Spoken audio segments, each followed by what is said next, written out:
So today we have a very special guest all the way from Israel, Yakov Shaharabani.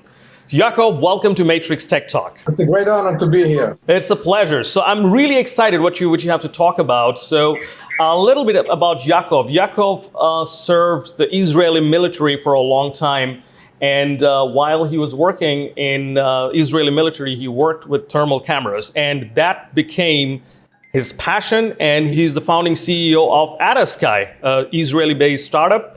They make thermal cameras. And we're going to hear about it. So, Yakov, why don't you tell us a little bit about yourself, your passion and your background, and how did you end up forming AdaSky? Thank you.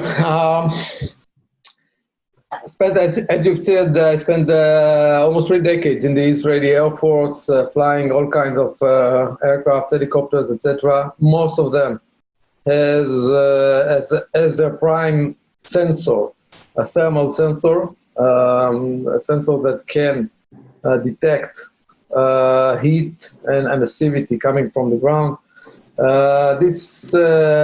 After my retirement, it was a great surprise to me to see that in the automotive sector, this technology is not widespread.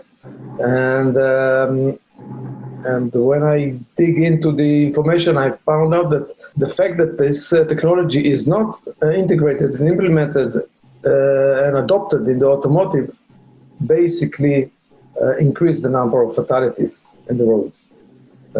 Especially when you're talking about emergency braking system, ADAS system, and of course autonomous vehicles. So my passion and our passion in AdaSky is to save lives.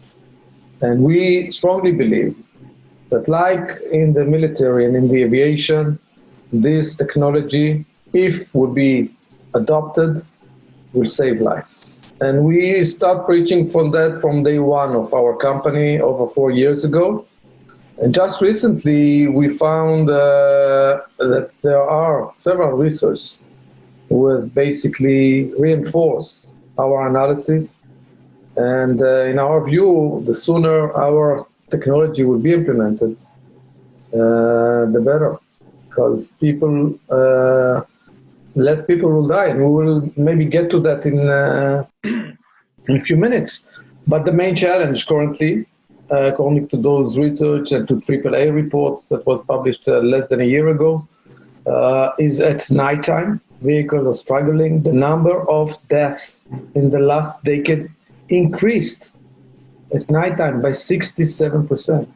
With all the safety systems and sensors, while our sensor basically turn a night to a day. That's what we are doing.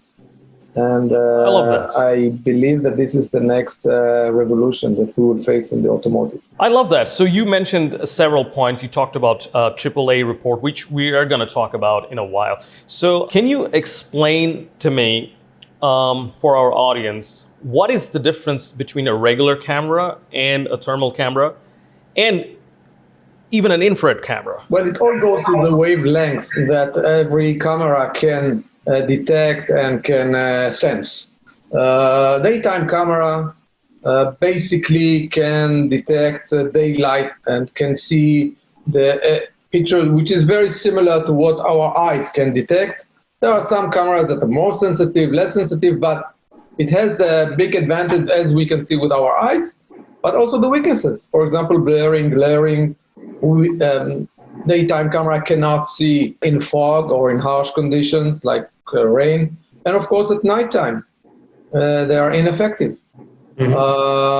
Our technology sense in a different wavelength, and it gives the ability to see the environment according to its temperature and the mix of the material and the temperature, which is very, very precise distinction of temperature range, and therefore we can see at a complete darkness easily. We can see the surrounding, we can see the environment. If there is issue of glaring, or if we are facing fog, again, we can see and detect objects living objects, animals, of course, pedestrians, etc., from far distance. And therefore, we can add additional layer of information that is so needed for the driver to alert him from objects, pedestrians, animals, etc. And that's what makes this technology so leading in the military and in the aviation. Gotcha. And we believe that it needs to be implemented also in the automotive. Gotcha. So you mentioned wavelength. So again, just to make it a little more clear, what is the difference between infrared wavelength and the thermal wavelength? Are we talking about, because when we are talking about infrared, there are short wave infrared, which is very close to the wavelength of CMOS camera, daytime camera, and therefore they enjoy the advantages of a daytime camera, but their added value is not that significant because they are operating in a very close wavelength to the daytime camera. Our technology is a long wave IR, infrared, and that enables that to be in a completely different wavelength, and therefore we can sense additional information, and therefore they complement. I would say the daytime camera and our camera complement each other, and if you put them together, you have an amazing sensor suite. Fascinating. So I'm gonna go and talk a little bit about other sensors. So in an AV, you will have a sensor fusion system. And based on confidence value, you'll make decisions, you'll do that kind of thing. And we have two scenarios, as you painted very clearly: daytime scenarios and nighttime scenarios. And obviously, your thermal camera technology is gonna bring more advantage to the nighttime scenarios.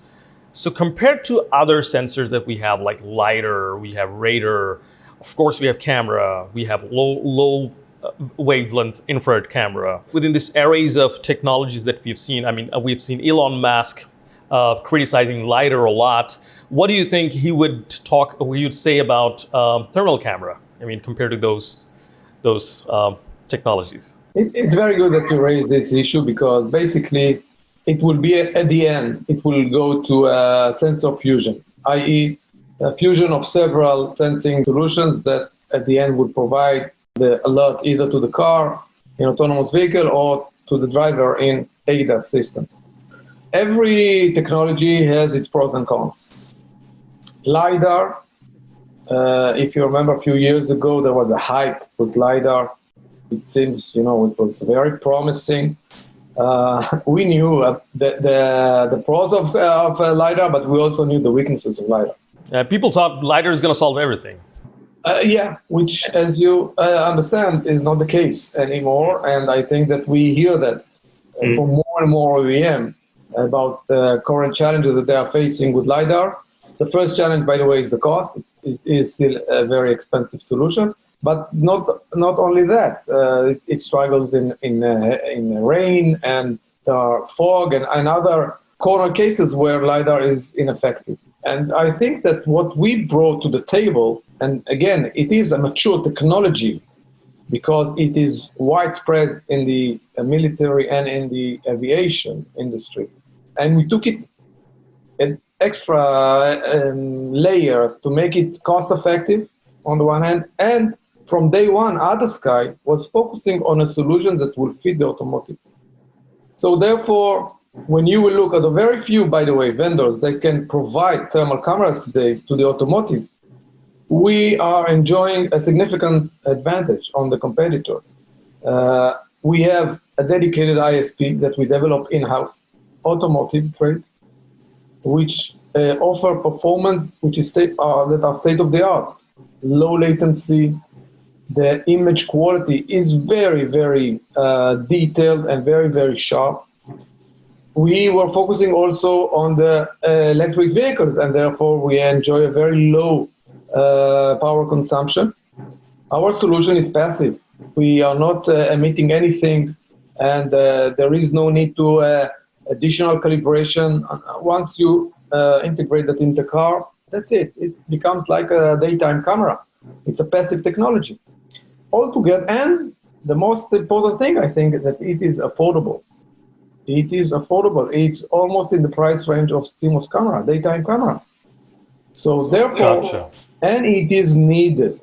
And if I can go to the AAA report that I mentioned before, when they look about the number of fatalities in the last decade in the US, and when they drill down to the accurate situations and in cases where those fatalities accidents happen, the main challenge is at nighttime. The current emergency braking system, the current ADAS system is ineffective at nighttime. By the way, it is based on a daytime camera and a radar, and it's not enough. And therefore, we are now in discussion with several OEMs, including the leading one in the world, to implement and to integrate our technology and to make advanced ADAS system, which we believe will reduce the number of casualties. So that's, I think, what we are witnessing now is a wave of an understanding, growing understanding of OEMs, tier ones, and policymakers about the additional information that they can get from a thermal camera, especially advanced one like our Viper. Fascinating. So you mentioned, again, several very stimulating points. When it comes to this kind of safety features, regulation plays a big role, right? So in European regulation, we're in Germany, so this is the requirement is state of the art, you know, and they don't really mention what is the state of the art. Can you talk a little bit about that? How would such technology be considered as state of the art, and how to convince the legislators? Yeah, excellent question. You know, most of the cars nowadays, 2020 model in Europe of the leading, let's say, German OEMs and others, enjoy 5-star, meaning that they are very safe. This is the common understanding. But when you look at the number of accidents and the number of fatalities that increased in the last decade in 67% at night, something is not, there is a dissonance that we need to understand. And we look at Euro NCAP, for example, tests. Euro NCAP, I'm sure you are familiar with Euro NCAP. And they do tests at night for emergency braking systems and for ADAS systems. But they do that under significant restrictions. For example, maximum speed that this test will do at night, can you imagine? 25 miles per hour, no more than that. Meaning that over 25 miles per hour at night, if the emergency braking is ineffective, because in order to get a 5-star, you need to, the test will be less than 25 miles per hour. No glaring condition, no rain. And there are other restrictions that at the end put those tests in unrealistic scenarios. Now, I have my assumptions why they put this kind of restrictions, and at the end they offer 5 stars. But there is a technology that can detect not in 25 miles per hour, but in 70 miles per hour, and offer the emergency braking system the alert to stop the car and to avoid an accident at nighttime. Yeah. And this technology is our technology. This is a disruptive technology. And like seatbelts and like airbags, at the beginning, people, you know, they feel safe without seatbelts in 68, you know, or they felt safe without airbag at 94 before it was regulated and adopted. It's the same case, in my view, with the thermal cameras. And I think that policymakers, regulators, EuroNCAP, and others need to learn about this technology and therefore to demand that to be implemented, because we are talking about lives of people. Totally. Thousands of lives of people. Yeah. Globally. I mean, we have never seen the industry voluntarily putting a safety feature, making it mandatory, unless the regulators make it mandatory. So I think very much like airbag and the seatbelt examples you gave, if this statistically saves lives, this should be mandated. So that's the idea. I mean, how well does thermal cameras see in day and night compared to others? What is the quality? One image worth more than 1,000 words, and one video clip of AdaSky is worth more than 1,000 images. So before I would try to illustrate that in word, I recommend the audience to go to AdaSky YouTube channel, where we put side by side daytime camera, one of the best in the world, and our thermal camera, our Viper. In those corner cases of fog, heavy rain, snow, nighttime, of course, driving in urban areas where you have a lot of information at nighttime, head beams coming towards you and you cannot see people next to the car there, etc. And you will see the significant advantage that our technology can bring. So my best recommendation is to go to AdaSky either website or AdaSky YouTube channel and to learn more about this technology. But going back and try to simplify in a way the information, the data that you can collect. Imagine complete darkness, and now a sensor that basically turn the sun on. And now you can see everything next to you all the time. That's what we are offering, turning the night to a day.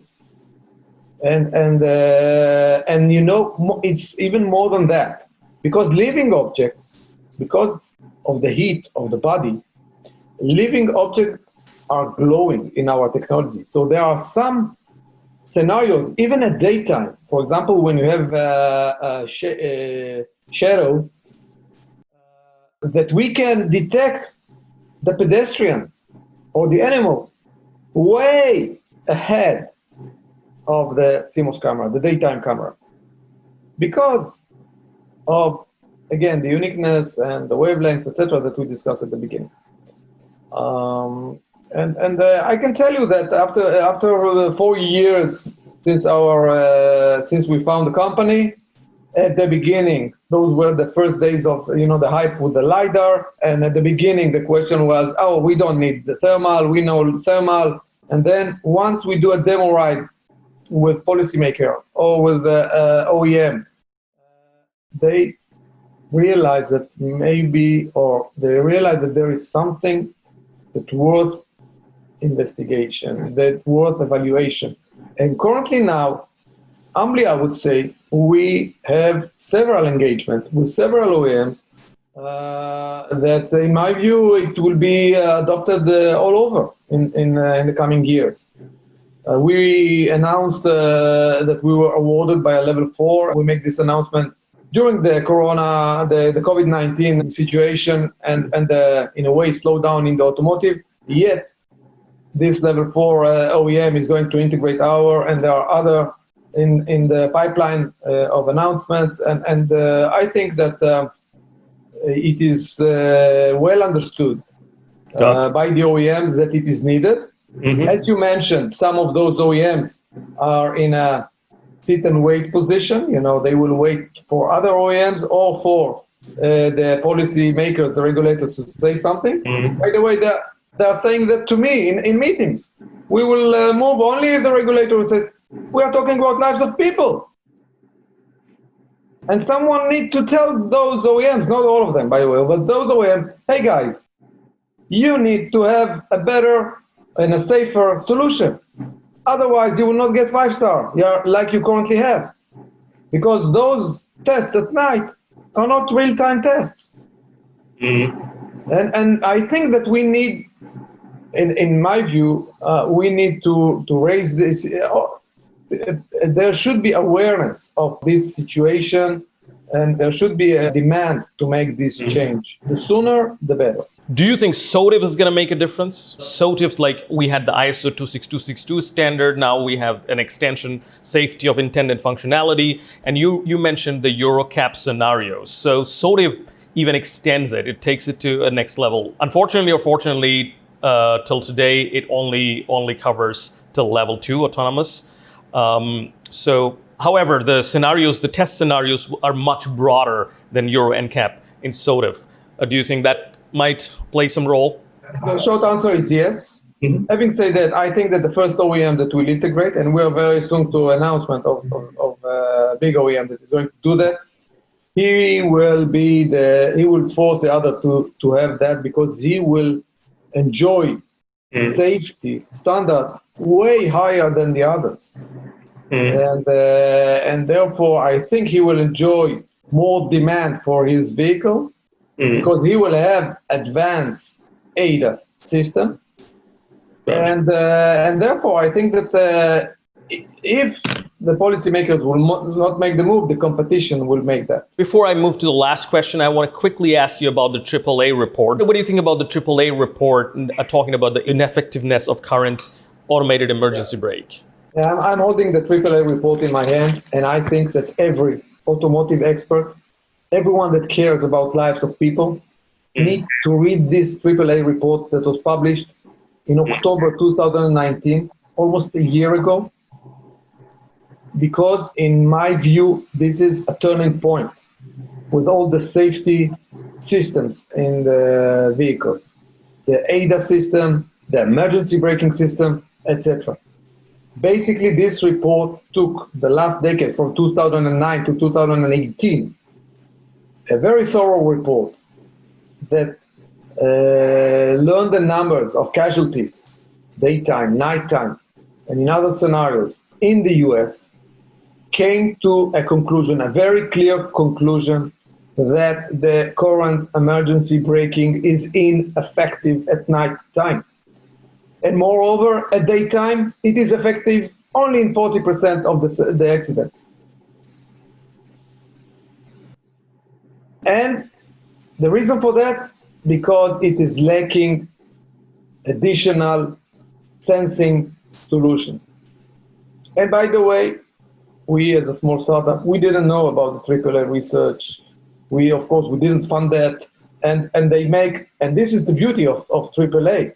It's a third-party, objective research institute that care about lives of people. And I think this report should be a turning point in the safety solutions, either in the ADAS level 2, level 3, or all the way, of course, to level 4 and level 5. And it indicates about thermal cameras that it is a needed solution, and of course can save lives and support safe driving, like it supports safe flying in low-level flying in the military domain. Amazing. Is there anything else you would like to say to our audience to wrap it up? In my view, it's not a matter of if, it's a matter of when. It will be there. It must be there. It will save the lives of our kids. And I think we all need to demand that it will be implemented sooner. It takes a few years, of course, of tests and integration, and it takes a few years, but we shouldn't delay that. We need to move, and we need to demand that from the OEMs, and the technology is there. And it is cost effective. It is cost effective. It will not make a car a price of an airplane. It is not the case. It is, when you look about the cost and the efficiency and what it will offer to the vehicles and the number of people that will save their lives. And due to that, of course, the insurance will cost less, etc. my message to the audience is learn about this technology, because is it there? It is not well known, but it is mature, because in the military it is mature. And I'm offering our support, and please go to AdaSky website and learn more. Amazing. So it was Yakov Shaharabani, the CEO of AdaSky. If you have liked it, or if you have comments, questions, feel free to write in the comment section. We'd love to hear from you. Thank you so much for joining, and we'll see you next time.